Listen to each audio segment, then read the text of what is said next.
I sat there and watched the television. The first plane had already hit the World Trade Center, and I sat there and watched the second one hit live. It was about 3 minutes from when the second plane hit to when I felt the ship turn around and head back to the northeast off the coast of Pakistan.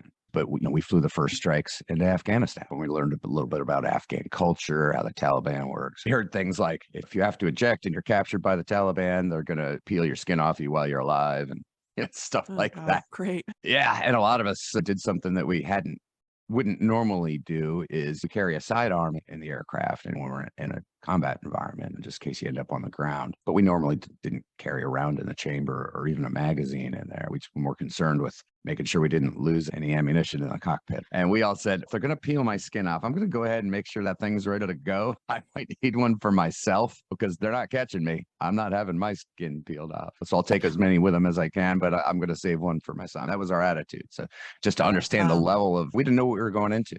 I was on the first night of the war, 2 different conflicts. And I'll tell you, the first night of the war is very different than the second, third, and fourth night of the war. Tensions are high. You just don't know what's going to happen. But looking back, I was a different guy at that point.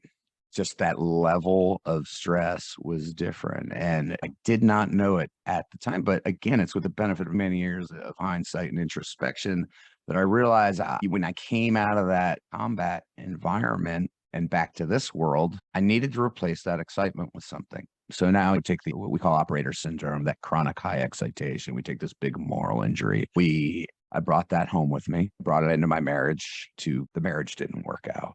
I was very unhappy, very unhappy. So that manifested in maybe some disconnection in that relationship, probably drinking too much, definitely drinking too much. I thought I was just having fun.